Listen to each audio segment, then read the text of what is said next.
Greetings. Welcome to the Pros Holdings second quarter 2025 earnings conference call. At this time, all participants are in a listen-only mode. A question-and-answer session will follow the formal presentation. If anyone should require operator assistance during the conference, please press star zero on your telephone keypad. As a reminder, this conference is being recorded. I would now like to turn the call over to Belinda Overdeput, Senior Director of Investor Relations. Thank you, Belinda. You may begin. Thank you, Operator. Good afternoon, everyone, and thank you for joining us. Our earnings press release, SEC filings, and a replay of today's call can be found on the Investor Relations section of our website at pros.com. Our prepared remarks are also available on our website and will be replaced by the official transcript, which includes participant questions once available.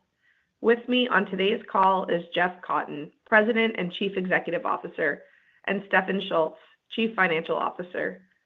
Please note that some of the commentary today will include forward-looking statements, including, without limitation, those about our strategy, future business prospects, and market opportunities, and our financial projections and guidance. Actual results could differ materially from such statements and our forecasts. For more information, please refer to the risk factors described in our SEC filings. Pros assumes no obligation to update any forward-looking statements to reflect future events or circumstances. As a reminder, during the call, we will discuss non-GAAP metrics. Reconciliations between each non-GAAP measure and the most directly comparable GAAP measure, to the extent available without unreasonable effort, are available in our earnings press release. With that, I'll hand the call over to Jeff. Thank you, Belinda, and good afternoon, everyone. Thank you for joining us today. I'd like to start by expressing my gratitude to Andres and the entire Pros team for enabling a smooth leadership transition as I came on board as CEO. After digging into our business over the past couple of months, my excitement has only increased about the future of Pros. Having spent over 2 decades in enterprise IT services and software, I've seen firsthand how AI is transforming the future of work. And I believe that Pros is at the forefront of this evolution with AI-powered solutions that enable businesses to outperform through intelligent commerce. There is momentum in our business and palpable opportunity to build on it. We delivered a strong second quarter, exceeding the high end of our guidance ranges across all metrics and putting us in a position to raise our full-year outlook for both subscription revenue and subscription ARR. In Q2, we grew subscription revenue by 12%, total revenue by 8%, and improved adjusted EBITDA by 42% year over year. In a dynamic and complex macro environment where businesses are selective and strategic with every dollar spent, we are proud of our results in the quarter and our ability to help our customers navigate these uncertain times. Our impact continues to be recognized by the market. In Q2, we were named a leader by ISG in the 2025 CPQ Buyer's Guide, our 4th consecutive leadership designation from an industry analyst in just 3 quarters. This recognition from ISG, along with previous acknowledgments from Gartner, Forrester, and IDC, demonstrates our continued leadership in the CPQ space. Our strong value proposition is translating into continued momentum across B2B industries, where businesses are turning to Pros to help them win. Winning in today's market means offering the right products and solutions together with the right pricing and incentives at the right time. The Pros platform gives businesses what they need to optimize their winning formula. In Q2, new customers such as Lennox, Louis Dreyfus, and RHI Magnesita, among others, selected Smart CPQ to bring winning offers to market. Additionally, new customers, including a global life sciences leader and a top U.S. auto parts distributor, plus expanded partnerships with Wholesome and Unidas, demonstrate how Smart Palm is empowering enterprises to take control of their commercial strategies and deliver superior buying experiences to their customers. In the airline industry, we're helping carriers build stronger customer loyalty and drive sustainable growth through intelligent offer optimization and marketing. Momentum in our airline business continued in Q2 with new customer wins such as Air Greenland and ValueJet, and expanding partnerships with carriers across the globe and domestically, including American Airlines. By adopting our digital offer marketing solutions, these carriers are empowered to transform inspiration into action, converting more business through compelling offers. Another example is Scoot, the low-cost subsidiary of Singapore Airlines, who expanded its partnership with Pros by upgrading to our RM Advantage and adding RTDP, which enables dynamic availability adjustments based on demand to support their growth strategy. This investment highlights their trust in Pros' industry-leading forecasting and optimization capabilities to unlock new revenue opportunities and deliver winning offers across their network. Now I want to talk a bit about our priorities as an organization and where we are focused. We're continuing to lead with innovation, building the most complete and intelligent commercial platform to help businesses win. With the introduction of Pros AI agents unveiled at our recent Outperform conference, we're uniquely combining language models with our proprietary numerical models that we've perfected over decades, bringing specialized intelligence to agentic AI. Our agents are designed to drive goal-oriented execution across a wide range of use cases using deep domain expertise from sales to pricing to rebates and revenue management. Said in a simpler way, our agents are not just conversational or built to enhance user experience. They are designed to act as the most experienced members of your team with decades of knowledge on how to define commercial strategies and win. Right now, our efforts with our new agents are in pilot phases and will be launching for customers to test them in Q3. They are a key to our long-term growth strategy by bringing the value of Pros to life even faster. Pros' rich history and continued innovation in AI create a sustainable and expanding competitive advantage for us. Looking ahead, we'll expand our platform to power end-to-end commercial excellence, further strengthening our capabilities in areas such as rebates and incentives. We'll also enhance platform extensibility to further enable partner innovation, as well as go deeper and wider on AI agents. Over the past several quarters, the team has done great work strengthening our go-to-market function, which is evident in our improving sales cycle times, competitive win rates, and bookings linearity. With this solid foundation, we're now focused on amplifying these efforts in 3 key areas. First, we need to apply the same level of rigor that we've successfully used in late-stage pipeline management and now apply that rigor to the top of the funnel. Through more effective early-stage nurturing, we can further improve lead quality and conversion rates. Second, we're expanding our market reach through targeted campaigns focused on customer expansion and new logo acquisition in key verticals and product-specific opportunities like rebate management, building on early success from our analyst recognition campaigns. These focus areas are why organizationally we've elevated our leadership team to drive tighter alignment between marketing and sales. Finally, we must double down on true strategic platform partnerships, specifically where these partners can broaden the distribution of Pros. This is an area where I see a huge opportunity and where I've had a lot of experience in the past. In fact, we're already making progress in this area, as earlier today we announced a new partnership with Commerce, formerly known as BigCommerce, to combine our enterprise-grade pricing and CPQ capabilities with their portfolio of e-commerce solutions. Together, we will equip B2B merchants with real-time dynamic pricing and streamlined product and service configuration so they can win more business with offers that build buyer confidence. Commerce and Pros create the perfect complements to solve the evolving needs of enterprise sellers looking to drive superior buying experiences. We're at a generational inflection point as AI transforms the future of work. For companies like ours, this creates a rare and compelling opportunity. With a strong foundation, clear focus areas, and a differentiated platform, Pros is well positioned to capture long-term value and lead in this next era of enterprise transformation. Before I close, I'd like to thank our global team for everything they do to deliver amazing value to our customers and make Pros a truly unique company. I'd also like to thank our customers, partners, and shareholders for their ongoing support of Pros. Now I'll hand the call to Stefan to cover our financial performance and outlook. Thank you, Jeff, and good afternoon, everyone. As Jeff just shared, we have a great opportunity to continue expanding our growth and profitability. And I'm very excited to support Jeff on the strategy that he just outlined. Our team delivered another strong quarter, highlighted by acceleration in both subscription revenue and total revenue, while also expanding profitability. Our results reflect our continued commitment to driving profitable growth and position us well for the second half of the year. And as Jeff mentioned, the momentum we're seeing in our business supports increasing our subscription ARR and subscription revenue annual guidance ranges.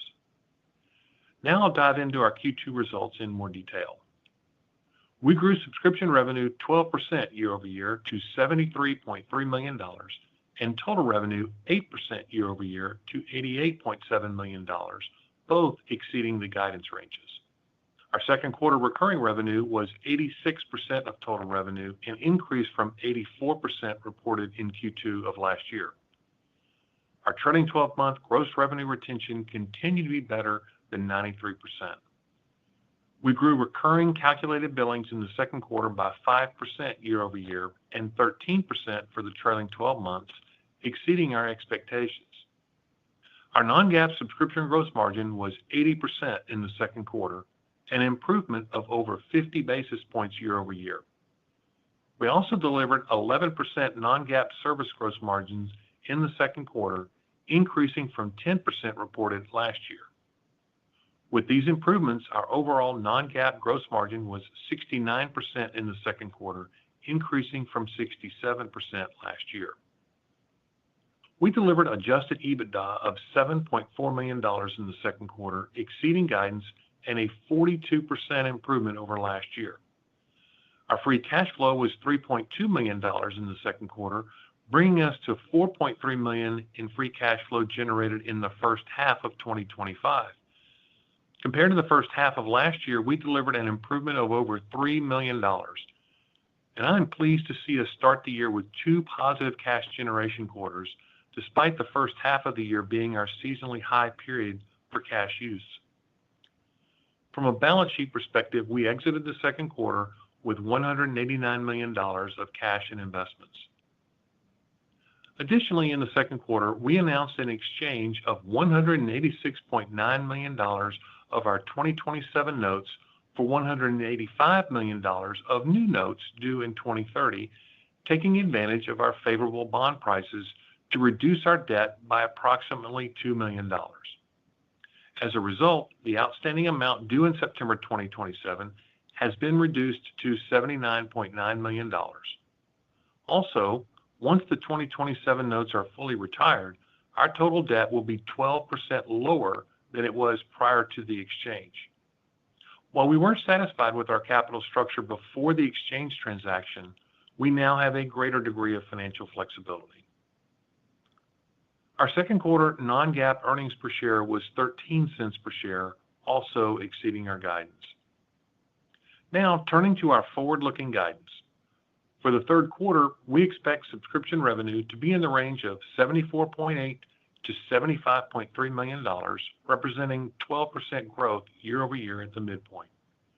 We expect total revenue to be in the range of $90.5 to $91.5 million, representing 10% year over year growth at the midpoint.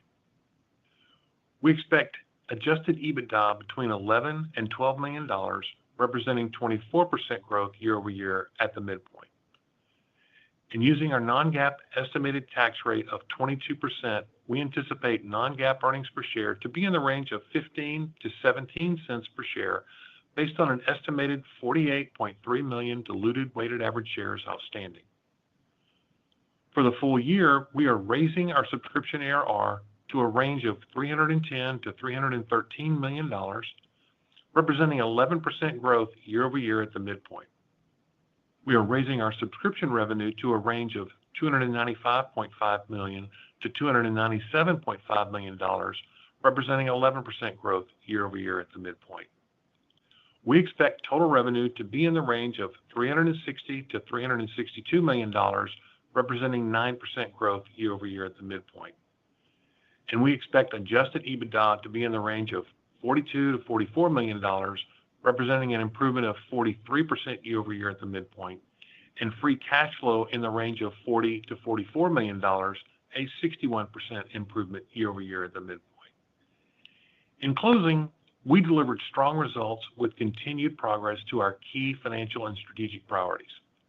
We are focused on driving rigor and disciplined execution across all aspects of the customer journey, and we're continuing to expand our competitive moat through innovation. We are well positioned to drive long-term value for our shareholders. I would like to thank our global team and our customers for their continued support of Pros. We also thank you, our shareholders, for your support of Pros, and we look forward to speaking with you at our upcoming events. I will now turn the call back over to the operator for questions. Operator? Thank you. And at this time, we will be conducting a question and answer session. If you would like to ask a question, please press star one on your telephone keypad. A confirmation tone will indicate that you are in the question queue. You may press star two to remove yourself from the queue. For participants using speaker equipment, it may be necessary to pick up your handset before pressing the star keys. One moment while we poll for questions.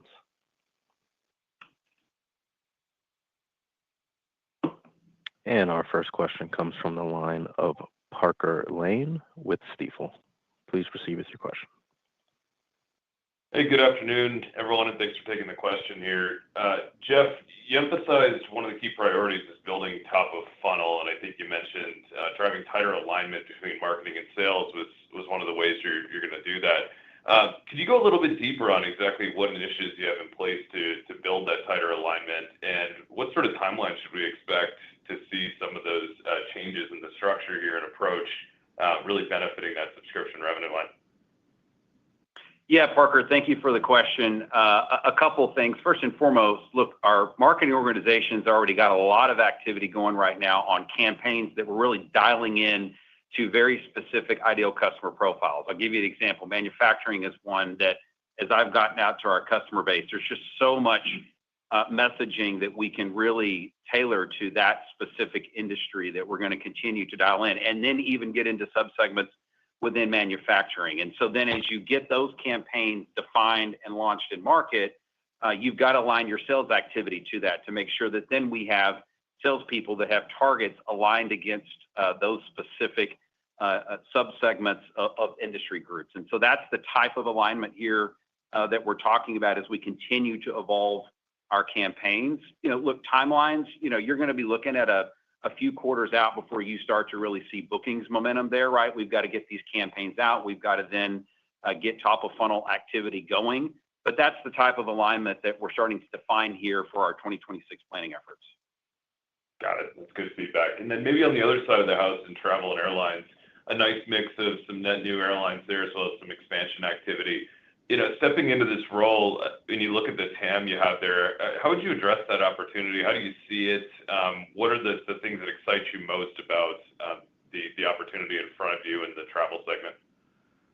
Yeah, I'm really glad you asked that one. Look, I'll tell you, this has probably been one of my bigger pleasant surprises in stepping into the role. I've actually spent a lot of time with a lot of our airline customers, actually since before I joined and now that I've had a chance to get in and meet with many of them. And I will tell you, the airline industry, as you well know, I'm sure you cover a lot of their respective businesses, is going through more complex change than probably any industry, right? They've got massive shifts in their buying patterns in terms of premium products being more in demand than lower fare class products. They're shoving a lot more complexity into ancillary products, et cetera. And all of that creates demand for us. Our towering strengths are in offer management specifically.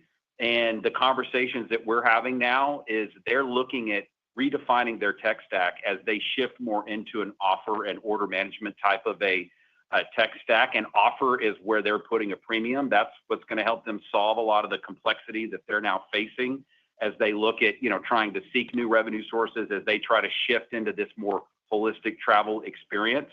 And so I have to tell you, I've been really surprised pleasantly at the demand that we're starting to see in the conversations we're now engaging. Now, obviously, these are long sales cycles, right? You're at the very beginning of helping them define, in many cases, how these new buying patterns are going to operate. and then standing up the platforms that we offer today for them and getting those bedded in and implemented. But I'll tell you, there is a lot of demand that we're hearing directly for our offer capabilities. Got it. Thanks again, and congrats on the quarter, Jeff. Yeah, thank you.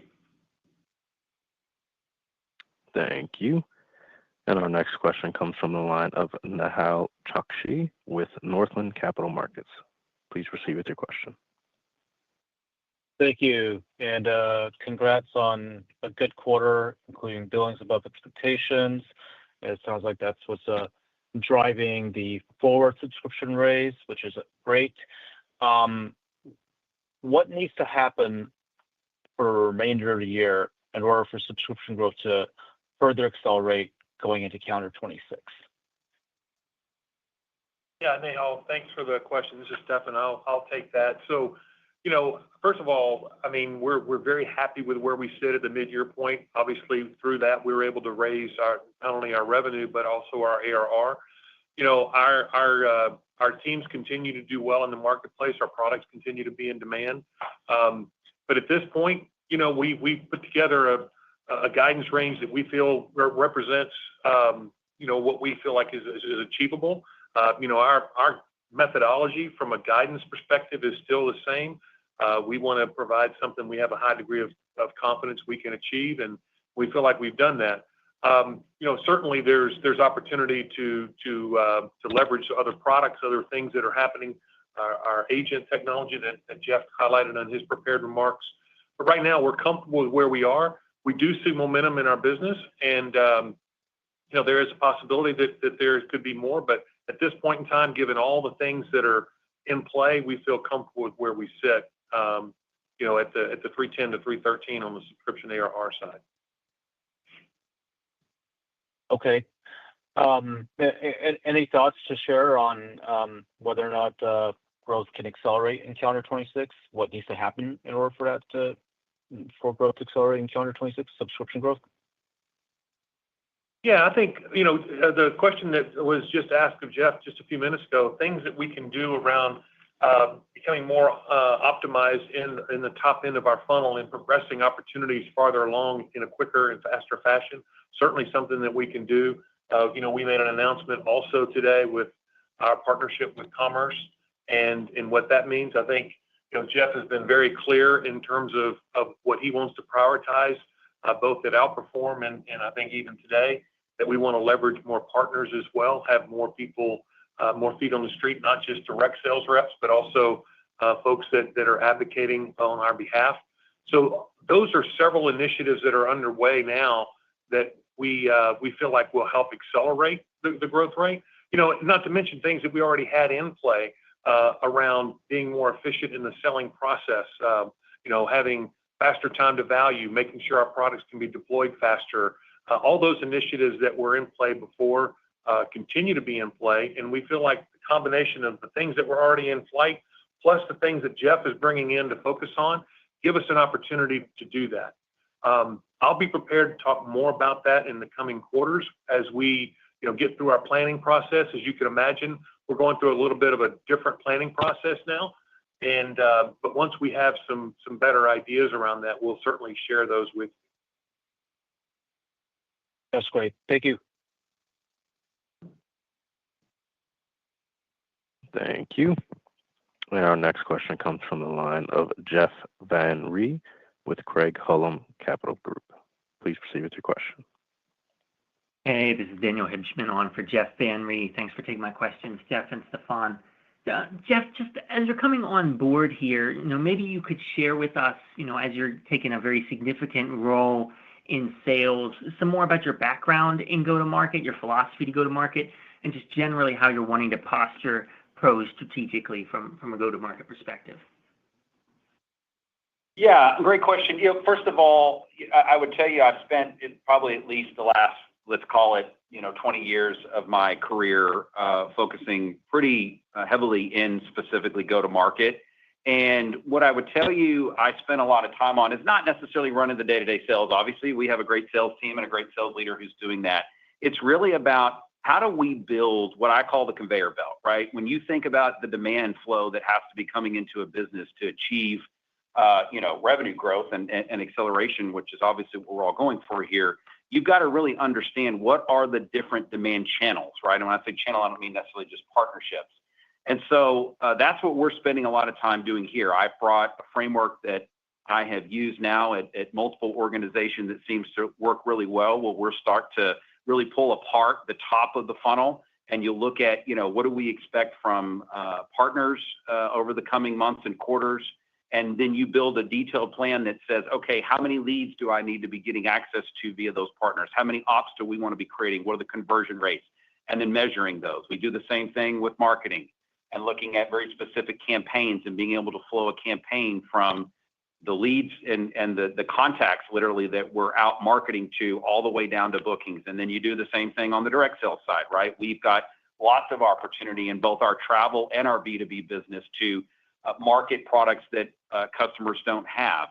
Great example in the travel space is for our revenue management customers going and offering our digital marketing offer capabilities. We've just launched a new agent there that is really exciting. And so we've got to have very specific campaigns to go do that. So once again, you'll define the amount of customers we have in our base that do not have digital offer marketing, and the campaigns you'll activate against those targets and then flow it down to bookings. And so that's the type of rigor here that I've done at other organizations that we're bringing here. And as Stefan said, we're in the very middle of building that plan from literally very top of the contacts that we're marketing to or targeting in our existing customer base all the way down to bookings. Thanks, Jeff. And then just on travel versus B2B performance, incrementally over the past 90 days, didn't hear too much commentary about that on the prepared remarks. Maybe just, for either of you, just a little bit more commentary on how travel and how B2B did, incrementally over the past 90 days. Thanks. Yeah, so we're pleased with both, actually. We continue to see B2B performing well, and our airline business, really just continues to get stronger. And, especially, you think a year ago where we were from an airline perspective, we were talking about some of the challenges. And then the 4 quarters since, we've been able to see strong and steady progress in that airline business, and that continues through this past quarter as well. Okay, that's it for me. Thanks, Jeff. Thanks, Stefan.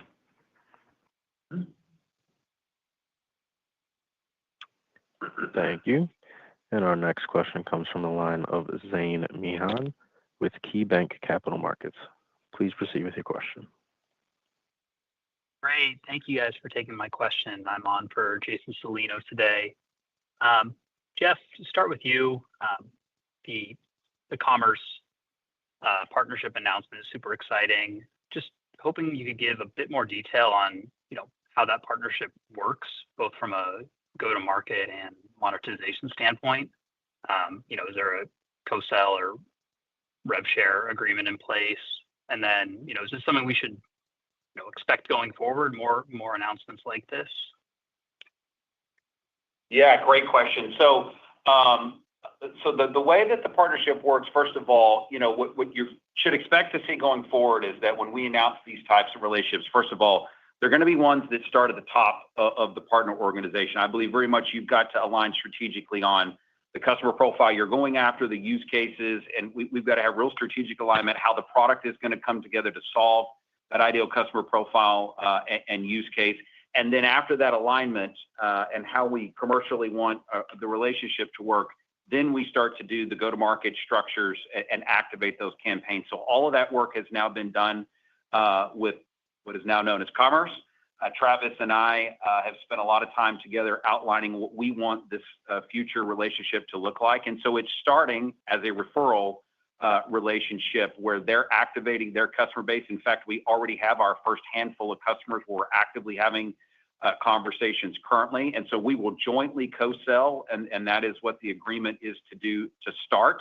However, the vision here is eventually to get to a reseller model where literally it is their sales organization that is out there marketing and selling the joint solution. And in fact, the same with us being able to co-sell and market the joint product as well. And yes, when I talk about platform partnerships, this is the first example of what you should expect more of to come. We are working on a handful of others right now in the pipeline, but this is where you can really change the demand flow and the distribution, right? This is where you're going to get in someone else's demand flow, and why we're excited about it, because it certainly increased our distribution. If I can say one more thing here that I think is important, what I love about this story already is that we're actively working a customer that pros had a look at a couple of years ago, and the customer decided to make no decision. And this has already given us the right to get back into that customer conversation that I'm not sure we would have without this relationship. So it's very much a tangible example of things to come. Great. Yeah. Very, very good color. Appreciate it. And then, Stefan, relatedly to that, as pros leans in on the partnership angle, should we expect services to start to moderate a little bit as you lean in, or should that stay insulated from that objective? Thanks. That's a great follow-on question. So yeah, I think so. I mean, you're already seeing some evidence of that. If you look at the year-to-year growth on services, it's already relatively flat, maybe even slightly down through the first half of this year. And I think if you look at the guidance, it would imply roughly a 6 to 8% growth rate for the year in services, which is below what we're doing from a subscription standpoint. So yeah, I think you'll continue to see that. I think some of the partner models and some of the channels that we're looking at would imply services being performed by other parties, and we're perfectly good with that. Again, just getting as many folks out there that are experts in the pro solution, we feel like is to our advantage. And so while it may take away some of the services revenue, our bet is that it's going to yield more subscription revenue, and we feel like that's a pretty good trade. And I want to add on to this as well, because I also want you thinking about services revenue a little differently, and not just from a partner perspective. Look, this company is obsessed and focused right now on driving subscription recurring revenue. And as we think about services, look, I want to make our products even easier to deploy. As we look at AI and agents, we're actively working today on how we simplify the deployment of our products, number one, for our customers' benefit. But that will also help start to shift the mix over time of services. And right now, services are in service of driving subscription revenue. Very clear. Thank you both. Thank you. And our next question comes from the line of Victor Chang with the Bank of America. Please proceed with your question. Hi, thanks for taking my questions. Maybe first of all, on the just if you can provide us some more color on the macro environment. I think in the prepared remarks, you said you see improving sales cycle. Just wondering specifically for this quarter as well, whether that is still improving, and maybe by region as well. Do you see a bit more hesitation maybe in the U.S. compared to other regions as well? Yeah, so in terms of macro, the first thing I'm going to tell you is, look, it absolutely remains to be a challenging sales environment. I think, we've been talking about that for a number of quarters now, and that really hasn't changed. It's certainly challenging. What I tell you is that, look, we have a number of deals that we work, day in, day out that really have no impact at all from any macroeconomic or tariff related things, right? They sail right through our sales process. And then you'll have other deals, most notably in international. So to your point on regional impact, we most notably see this with companies operating outside of the United States that have, in some cases, either delayed projects or in some cases just flat out put projects on pause.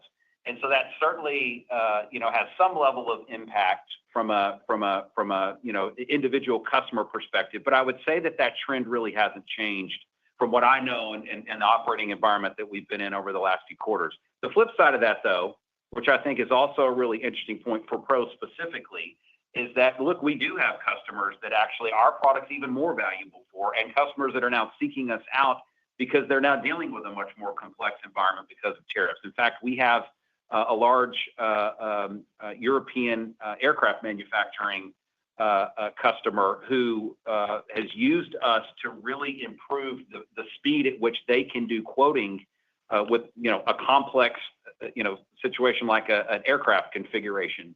And they could not have handled dealing with tariffs and all of their raw material components and all the cost fluctuating the way they have without our product. So, there's sort of a double-edged sword here for us. Certainly, there are individual customers that you see day in, day out that may have some impacts, most notably outside the U.S. But then we also have a demand driver here for our products for customers who are operating in these environments where they're seeing volatility. Got it. Very clear. And then the second question, maybe Jeff, I think you mentioned you sat down and spoke with a lot of the airline customers. What you're seeing in terms of, obviously, as we know, airlines are moving to, from the current PSS architecture to offer order.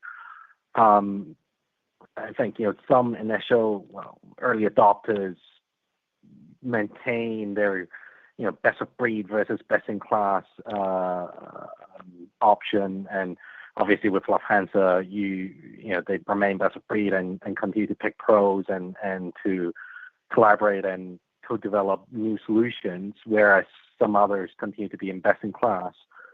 I think, at this stage, where do you see or where do you expect airlines to be going forward? Will they kind of be aligning to what they used to be, or do you see this as an opportunity for you to gain more share in that space, or you see actually more competition as well, given the shift?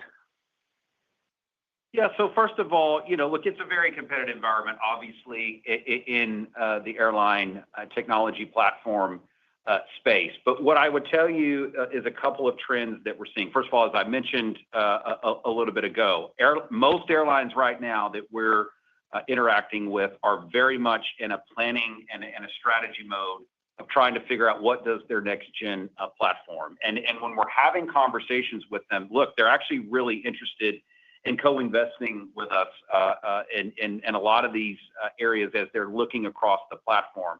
And very specifically, as I mentioned as well a few minutes ago, offer management is where we're spending the majority of the time. That's obviously where our roots are in revenue management and the digital offering capabilities that we have. And so what that tells you is that they're all mostly considering a sort of best of breed approach.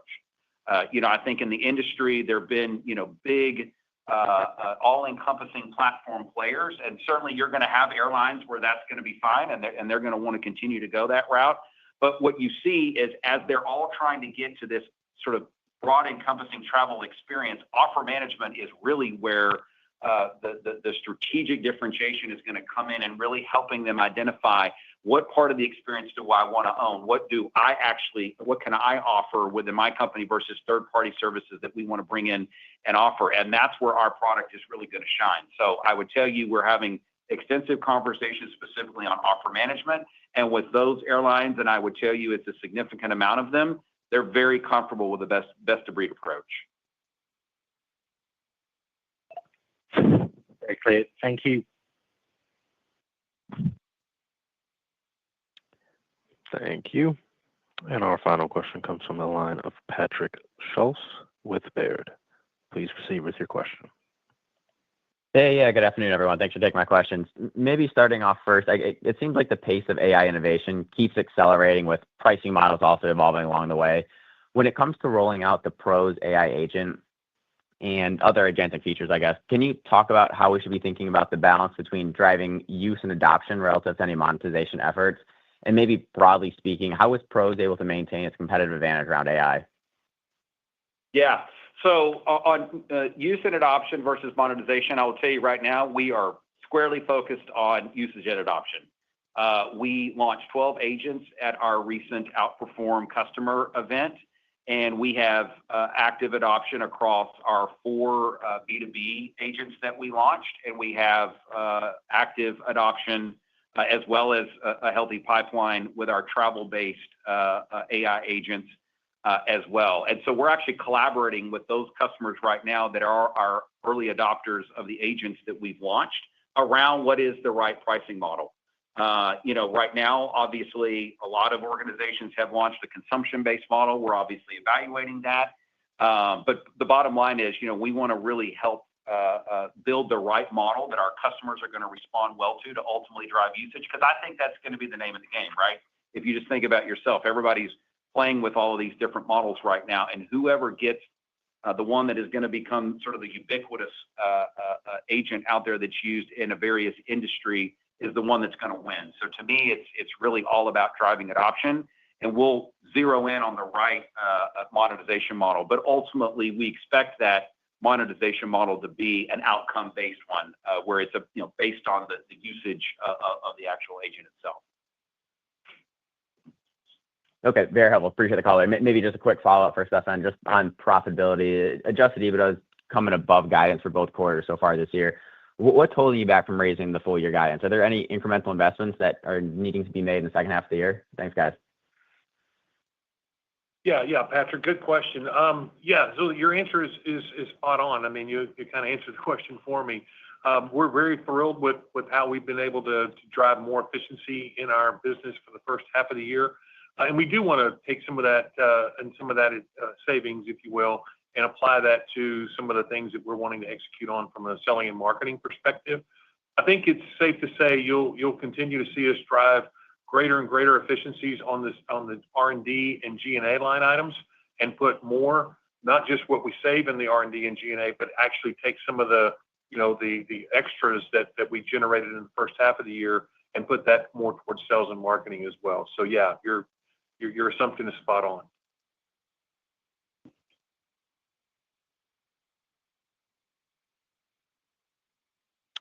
Thank you. And with that, ladies and gentlemen, we have reached the end of our question and answer session. I would like to turn the call back to Belinda Overdeput for closing remarks. Thank you for listening to today's call. We look forward to speaking with you at conferences and events this quarter. We will be attending the KeyBank Technology Leadership Forum Conference on August 11th in Park City, the virtual Oppenheimer Annual Technology, Internet, and Communications Conference on August 12th, and the Stifel Tech Executive Summit on August 25th and 26th in Park City. If you have any questions following today's call, please contact us at ir@pros.com. Thank you and goodbye. And with that, this does conclude today's teleconference. We thank you for your participation. You may disconnect your lines at this time.